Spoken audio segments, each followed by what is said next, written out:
Guys, welcome back to my channel. അപ്പോൾ കുറച്ച് ലേറ്റായി പോട്ടോ വീഡിയോ വരാനായിട്ട്. അപ്പം ഇതിപ്പോൾ കാണുന്നത് വിഷുവിൻ്റെ തലേ ദിവസത്തെ നമ്മൾ കണി ഒരുക്കുന്നതും ഒക്കെയാണ് കേട്ടോ കാണുന്നത്.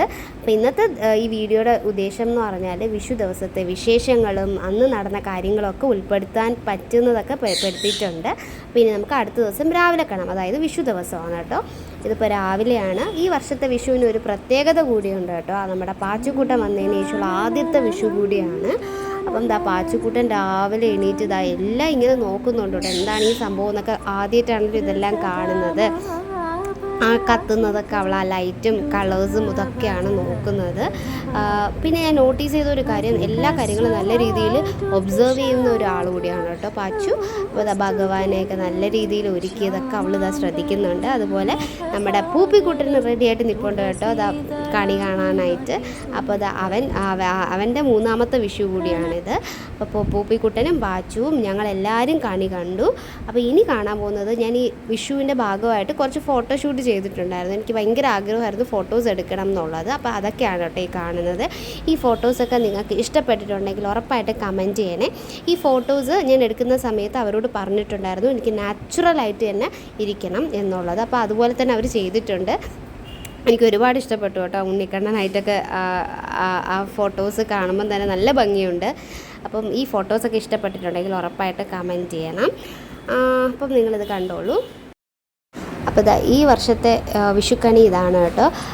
എല്ലാ വർഷത്തെയും പോലെ ആയിട്ടില്ല, കാരണം എല്ലാവർക്കും പനിയും അസുഖങ്ങളൊക്കെ ആയിരുന്നു. അതുകൊണ്ട് തന്നെ എല്ലാ വർഷത്തെ പോലെ ആയിട്ടില്ല.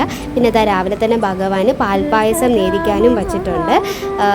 ഭഗവാനെ എന്തായാലും സുന്ദരനാക്കി നിർത്തിയിട്ടുണ്ട് കേട്ടോ. നല്ല ഭംഗിയുണ്ട് ഇല്ലേ, നല്ല രസമുണ്ട് കേട്ടോ. ആ ഒരു റോസാപ്പൂവിൻ്റെ ഹാരവും തുളസിയും ജമന്തി അല്ലല്ലോ തെച്ചിപ്പൂവിൻ്റെയൊക്കെ ഹാരവും മുല്ലപ്പൂവും ഒക്കെ ആയിട്ട് സുന്ദരനായിട്ട് തന്നെ നിൽപ്പുണ്ട് ഭഗവാൻ. അപ്പം ഇതൊക്കെയാണ് രാവിലത്തെ ആ ഒരു വിഷുവിൻ്റെ കാഴ്ചകളെന്ന് പറയുന്നത്. പിന്നെ ഇന്നത്തെ ദിവസത്തിൻ്റെ ഒരു പ്രത്യേകത എന്ന് പറഞ്ഞാൽ പാച്ചുവിന് ആദ്യം ഗുരുവായൂരാണ് ചോറ് കൊടുത്തത്, അതുപോലെ രണ്ടാമത് ആറ്റുകാല് കൊടുത്തായിരുന്നു. ഇതിപ്പം നമ്മുടെ വീടിൻ്റെ അടുത്തുള്ള ക്ഷേത്രമാണ്, കാവിൽ ദേവി ക്ഷേത്രത്തിൽ വെച്ച് ചോറൂണ് ഇന്ന് ഉണ്ട് വിഷു ദിവസം. അപ്പോൾ അച്ഛൻ രാവിലെ ഇത് ദീപാരാധന എടുക്കുകയാണ് കേട്ടോ. എല്ലാ വർഷവും ഞങ്ങളിങ്ങനെ ചെയ്യാറുണ്ട്.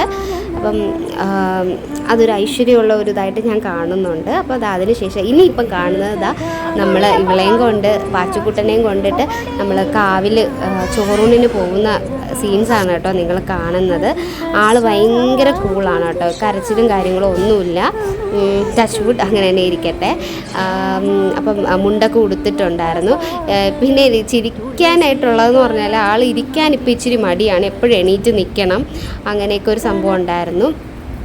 പിന്നെ ഞാൻ നോട്ടീസ് ചെയ്ത ഒരു കാര്യം ഇതുപോലെ എന്ന് വെച്ചാൽ ചോറിന് കൊടുക്കുമ്പോൾ ആൾ കരയുന്നില്ലായിരുന്നു, ആൾ ചിരിക്കുന്നൊക്കെ ഉണ്ടായിരുന്നു കേട്ടോ.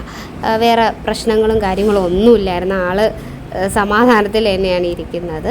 പൂവും ഒക്കെ വെച്ചിട്ട് ആൾ എണീറ്റ് നിൽക്കുന്ന ഒരു ഇതിലാണ് കേട്ടോ നിൽക്കുന്നത്. എനിക്ക് നല്ല ജലദോഷമുള്ളൊരു ദിവസവും കൂടിയായിരുന്നു. അത് കഴിഞ്ഞിട്ട് തുലാഭാരവും ഉണ്ടായിരുന്നു. എപ്പോൾ കിടത്തിയാൽ അപ്പം കമരുക, അതാണ് അവളുടെ ഇപ്പോഴത്തെ ഒരു രീതി എന്ന് പറഞ്ഞാൽ കേട്ടോ. പെട്ടെന്ന് കയറി അങ്ങ് കമരും കേട്ടോ. കരച്ചിലോ കാര്യങ്ങളോ അങ്ങനെ ഒന്നുമില്ല, ആൾ ചിരിച്ച് തന്നെ ഇരിപ്പുണ്ട്. അപ്പം ഇതാണ് തുലാഭാരവും കൂടെ ഉണ്ടായിരുന്നു കേട്ടോ. കപ്പക്കൊല വച്ചിട്ടുള്ള തുലാഭാരമാണ്. അപ്പോൾ ഇനി ഈ ഒരു പോർഷൻ നിങ്ങൾ കണ്ടിട്ട് വന്നോളൂ.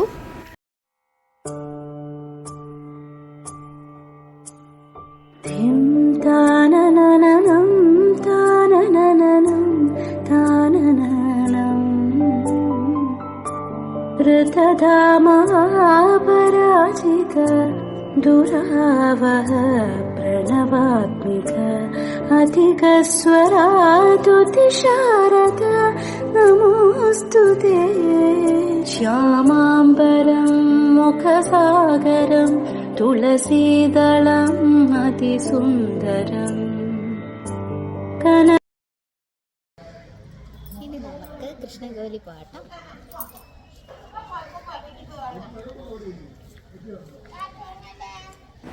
അപ്പോൾ ഒരാൾ തുലാഭാരവും ചോറൂണൊക്കെ കഴിഞ്ഞിട്ട് ഇങ്ങനെ ഇരിക്കുവാണ്. അപ്പോൾ നമ്മൾ ഒരു ഓട്ടോ വിളിച്ചിട്ടുണ്ടായിരുന്നു. അപ്പം ആ ഓട്ടോ അങ്കിൾ വരുന്നവരെ ഞങ്ങൾ വെയിറ്റ് ചെയ്ത് അവിടെ ഇരിക്കുകയാണ്.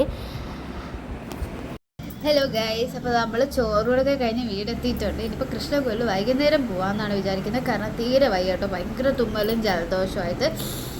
അയ്യോ ആകെ വയ്യ. ഞങ്ങൾക്കിപ്പോൾ ഈ ഒരു ടവലാണ് കേട്ടോ ഇപ്പോൾ എടുത്തേക്കുന്നത്, കാരണം അത്രയ്ക്ക് തുമ്മലും ജലദോഷമുണ്ട്. ഇപ്പം മണിത 12 ആവാൻ പോവുകയാണ്. ഞാനിപ്പം ബ്രേക്ക്ഫാസ്റ്റ് കഴിച്ചിട്ടേ ഉള്ളൂ കോവിലിൽ പോയിട്ട് വന്നിട്ട്. അപ്പോൾ ഇനി നമുക്ക് എല്ലാ വർഷത്തെയും പോലെ 10 പേർക്ക് നമുക്ക് ഊണ് കൊടുക്കാം. തമ്പാനൂർ ഭാഗത്തൊക്കെ ആരോരും ഇല്ലാത്ത ആൾക്കാർക്ക്, നമുക്ക് അർഹിക്കുന്ന ആൾക്കാർക്ക് പൊതിച്ചോറ് കൊടുക്കാം. അതും കൊടുത്തിട്ട് വന്നിട്ട് റെസ്റ്റ് എടുക്കും ഞാൻ. അത് കഴിഞ്ഞിട്ട് വൈകുന്നേരം നമുക്ക് കോവിലിൽ പോവാം. അത്രയ്ക്ക് വയ്യ ഗൈസ്. അപ്പം നമുക്കിനി ഊണൊക്കെ കൊടുക്കുന്ന സമയത്ത് കാണിക്കാം. ഓക്കെ, അപ്പം നമുക്ക് പോയി പൊതിച്ചോറ് കൊടുത്തിട്ട് വരാം കേട്ടോ. അപ്പം കൊടുക്കാനുള്ള പൊതിച്ചോറൊക്കെ സെറ്റാക്കി വെച്ചിട്ടുണ്ട്. അപ്പം ഞാൻ ഓട്ടോയിൽ പോവുകയാണ് കേട്ടോ കൊടുക്കാനായിട്ട്. അപ്പം ഞാൻ കുറേ ഒന്നും എടുക്കാൻ പറ്റിയിട്ടില്ല, പക്ഷേ കുറച്ചൊരു ക്ലിപ്പ് ഞാൻ ഇതിൽ കാണിക്കുന്നുണ്ട് കൊടുക്കുന്നത്. കാരണം എന്ന് പറഞ്ഞാൽ ഇത് കാണുമ്പോൾ നിങ്ങൾക്കും തോന്നണം മറ്റുള്ള ഒരു നേരത്തെ ആഹാരം ഒരാൾക്ക് കൊടുക്കാൻ പറ്റിയ അത്രയും നല്ലതാണ്. കൊടുക്കാൻ പറ്റുന്നവർ അങ്ങനെ കൊടുക്കുക. താങ്ക് യു മാ, താങ്ക് യു.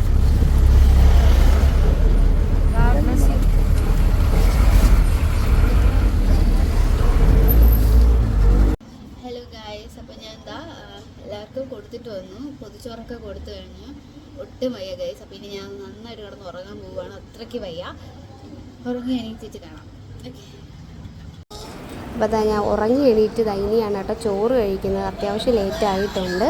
അപ്പോൾ എന്തൊക്കെയാണെന്ന് നോക്കാം. സദ്യ ആയിട്ടില്ലെങ്കിലും അത്യാവശ്യം കറികളൊക്കെ ഉണ്ടായിരുന്നു കേട്ടോ. കൂട്ടുകറി ഉണ്ടായിരുന്നു, പപ്പടം, അവിയൽ, ഒരു സദ്യയ്ക്ക് വേണ്ട അത്യാവശ്യം ഉണ്ടായിരുന്നു. ഇല ഇല്ലയെന്ന് മാത്രമേ ഉള്ളൂ. അപ്പോൾ ഞാൻ പൊതിച്ചോറ് കൊടുത്തിട്ട് വരുന്ന വഴിക്ക് ബോളി, നമ്മുടെ ഇവിടെ സാമിയുടെ ഒരു കടയുണ്ട്, അവിടെ നിന്ന് ബോളി വാങ്ങിയിട്ടുണ്ടായിരുന്നു. പായസം എന്തായാലും വീട്ടിൽ ഇവിടെ വച്ചിട്ടുണ്ടായിരുന്നു. അപ്പോൾ പായസവും ബോളിയൊക്കെ ആയിട്ട് ഞാൻ കഴിച്ചായിരുന്നു. എനിക്ക് ഒത്തിരി ഇഷ്ടമാണ് കേട്ടോ സാമിയുടെ കടയിലെ ബോളി എന്ന് പറഞ്ഞാൽ. അതൊരു പ്രത്യേക ഒരു ഫീലാണ് കേട്ടോ ഈ ബോളിയും പാൽപ്പായസം എന്ന് പറയുന്നത്. സന്ധ്യ ആയി കേട്ടോ. സന്ധ്യ ആയപ്പോഴത്തേക്ക് ഞാനും അമ്മയും കൂടെ കൃഷ്ണൻകോവിലോട്ട് വന്നു കേട്ടോ. ഇത് ജഗതി ശ്രീകൃഷ്ണ ക്ഷേത്രമാണ്. അപ്പോൾ ഇപ്പം റെനോവേഷൻ കഴിഞ്ഞിട്ടേ ഉള്ളൂ. അപ്പോൾ നല്ല ഭംഗിയാക്കിയിട്ടുണ്ട് കേട്ടോ. വൃന്ദാവനം പോലെയൊക്കെ ആക്കി എടുത്തിട്ടുണ്ട്. അപ്പോൾ ഇനി എന്തായാലും നമുക്ക് തൊഴുതിട്ടൊക്കെ കാണാം.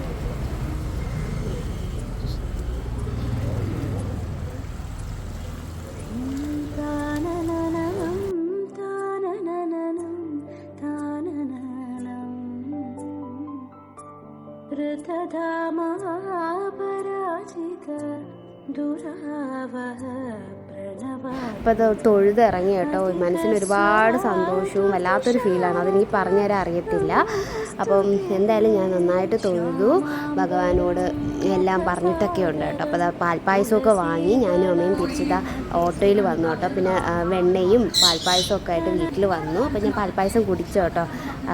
അത്രയും സ്വാദായിരുന്നു പാൽപ്പായസത്തിന്.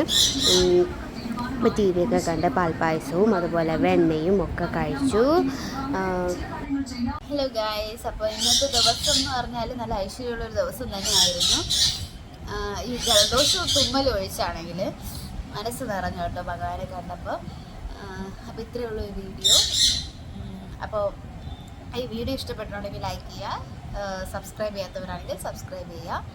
ഇതാണ് ഞങ്ങളുടെ വീട്ടിലൊരു കുഞ്ഞു വിഷു എന്ന്. ഞങ്ങളുടെ വീട്ടിൽ എല്ലാ വർഷവും നടക്കുന്ന കുഞ്ഞു വിഷുവിൻ്റെ ഭാഗം ഇങ്ങനെയൊക്കെയാണ്. അപ്പം ഇത്രയേ ഉള്ളൂ വീഡിയോ.